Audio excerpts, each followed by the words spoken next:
एक तो मुझे समझ नहीं आता कि गौतम गंभीर को सब टारगेट क्यों कर रहे हैं। अरे इतना अच्छा काम कर रहे हैं हमारे कोच साहब। उन्होंने कुरेटर को भी बचाया, खुद सारी रिस्पॉन्सिबिलिटी ली कि ऐसी पिच मैंने ही डिमांड की थी। तो मुझे समझ नहीं लग रहा कि वो क्यों ऐसा कह रहे हैं। हमारी जो बैटिंग है उसको अच्छा खेलना चाहिए था, हमारी बॉलिंग को भी अच्छा करना चाहिए था, पर उसकी तो कोई बात ही नहीं कर रहा। सब गौतम गंभीर को ही टारगेट कर रहे हैं। आई थिंक कोई एजेंडा है लोगों का। हाँ मुझे पता है वो मेरे ही बैटर्स हैं, बट उनको अच्छा खेलना चाहिए। नहीं नहीं नहीं नहीं, आप समझ नहीं रहे हैं। जान दे देंगे गौतम बढ़िया के लिए। क्या बात कर रहे हैं आप, क्या बात कर रहे हैं। सो आज शुरू होने जा रहा है इंडिया वर्सेस साउथ अफ्रीका का second test match in Guwahati. और अब यहाँ पर हमें पता लगेगा कि कितनी केपेबल है हमारी Indian team. Without Shubman Gill हम खेलने जा रहे हैं ये टेस्ट मैच। यहाँ पर कैप्टन करेंगे ऋषभ पंत। और बहुत ही ज्यादा कंट्रोवर्शियल टेक भी दिया है हमारे बैटिंग कोच ने जब वो प्रेस कॉन्फ्रेंस करने आए थे। आई मीन लाइक, अपने बैटर्स को ही अंडर द बस फेंक रहे हो यार आप। थोड़ा सा सपोर्ट करो। बात करेंगे थोड़ी डिटेल में उसके बाद। सो ऑफिशियल न्यूज आ चुकी है कि शुभमन गिल हो गए हैं रूल आउट और शायद वो ओडीआई सीरीज के भी कुछ मैच नहीं खेलेंगे। सो ज्यादा हमें पता लगेगा उनकी अपडेट से। ऋषभ पंत करेंगे यहाँ पर कैप्टन और शायद नीतीश कुमार रेड्डी खेलें हमारे अक्षर पटेल की जगह। तो पता नहीं क्या कौन सी 11 खिलाएंगे गौती भैया, कुछ पता ही नहीं है क्या करेंगे। ऋषभ पंत के लिए बहुत ही मेमोरेबल होने वाला है ये टेस्ट मैच, बिकॉज उन्होंने अपना फर्स्ट टेस्ट मैच जो खेला था वो गुवाहाटी में ही खेला था। और यहाँ पर उनको मौका मिल रहा है कैप्टन करने का। आई थिंक केएल राहुल शायद वाइस कैप्टन बन जाए। बाकी देखते हैं क्या होता है। पिच बहुत ही ज्यादा इंपॉर्टेंट होने वाली है यहाँ पर भी। अगर फिर से वो शिटी टर्निंग पिच दे दी हमें और 2-3 दिन में मैच खत्म हो जाएगा तो वो मजा नहीं है। पर मुझे ना अपनी बैटिंग से बहुत ही अच्छा इंटेंट चाहिए इस मैच में, ठीक है। Defensive approach, technical approach. I think pitch को देख के टैकल करना चाहिए। ऐसा नहीं कि ओ पिच तो खेलने लायक ही नहीं है। अगर खेलने लायक नहीं है तो अडेप्ट करो। टेम्बा ने भी किया था अडेप्ट। बहुत सारे बैटर्स अडेप्ट करते हैं यार। यहाँ पर शायद अग्रेसिव अप्रोच खेलनी पड़े, यहाँ पर शायद डिफेंसिव अप्रोच दिखाने पड़े। तो उस हिसाब से अडेप्टेबिलिटी बहुत ही इंपॉर्टेंट हो जाती है। और आई थिंक हमारे पास वर्सेटाइल बैटर्स हैं, जैसे केएल राहुल, जैसे ध्रुव जुरेल को मौका मिला है और उसको एक्सेल करना चाहिए इस मौके पे यार।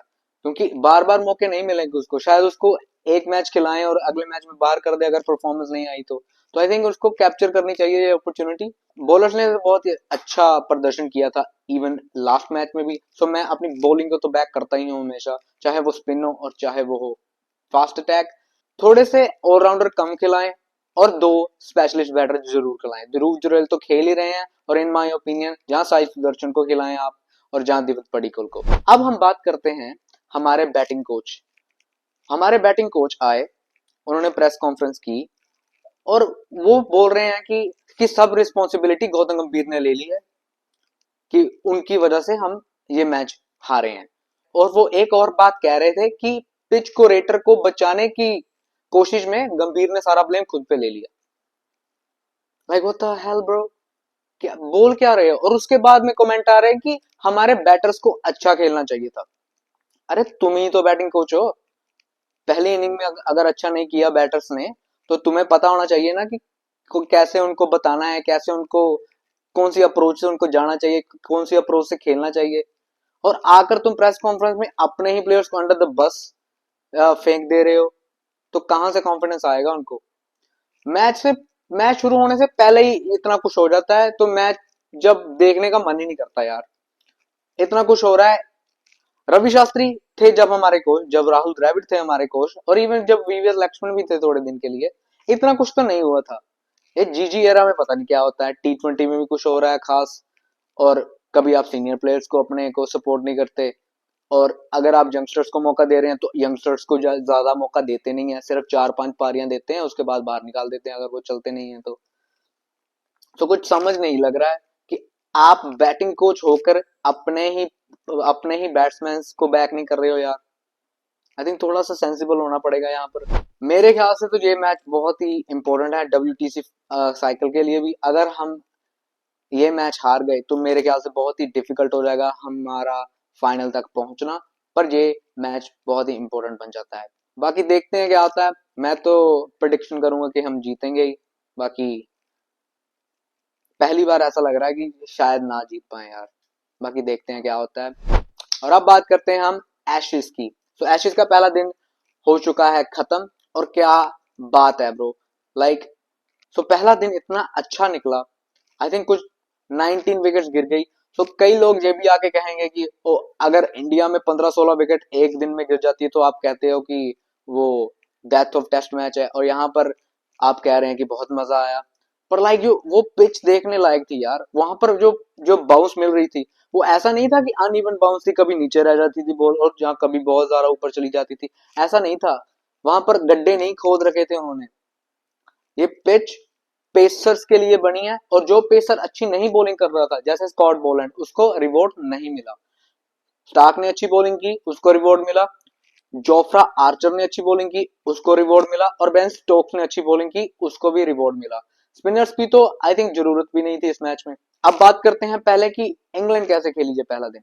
सो इंग्लैंड अटैकिंग अप्रोच से खेली, अपना बेस बॉल वो जारी रख रहे हैं। यहाँ पर भी हैरी ब्रुक और ओली पोप दो की बल्लेबाज थे उनके लिए, जिन्होंने उनको 172 तक पहुंचा दिया। तो फिर आती है ऑस्ट्रेलिया बैटिंग करने। 123 रन पे 9 विकेट्स गवा चुके हैं ऑलरेडी, एक विकेट ही बची है जो आई थिंक 5-6 रन तक वो भी चली जाएगी। पर लाइक बॉलिंग अटैक जो बोथ द टीम्स का है ना, बोथ टीम्स का जो बॉलिंग अटैक है क्या शानदार। इवन दो कि ऑस्ट्रेलिया के पास उनके फर्स्ट चॉइस पेसर्स नहीं है, स्कॉट बोलैंड और ब्रेंडन डोजेट खेल रहे हैं। बट वो ब्रेंडन डोजेट भी जब पहली बॉल उसने की ब्रो, इतनी अच्छी डिलीवरी थी वो। लाइक सारा मैच जो पहला दिन का था, बाकी मिचेल स्टार्क जब आया, उसकी उसकी लाइक वो रिदम, उसकी कंसिस्टेंसी बहुत ही अच्छी थी। और आई थिंक वो डिजर्व करता था अपना 7 विकेट हॉल यहाँ पर जो उसने। उसके बाद में जब जोफ्रा आर्चर भी आए इंग्लैंड के लिए बॉलिंग करने, वो भी बहुत ही लीथल लगे यार, बहुत ही क्लिनिकल लाइन और लाइन से बॉलिंग कर रहे थे। वो हो गए, एटिक्सन हो गए, चाहे मार्क वुड भी हो गए। इवन दो उन दोनों को विकेट नहीं मिली, पर जोफ्रा आर्चर, बेन स्टोक्स और ब्राइडन कार्स, जिसने स्टीवन स्मिथ का बहुत ही बड़ा विकेट लिया। स्टीवन स्मिथ जैसे बल्लेबाज यहाँ पर कर रहे थे स्ट्रगल, जो रूट जैसे बल्लेबाज 0 पे आउट हो जाते हैं।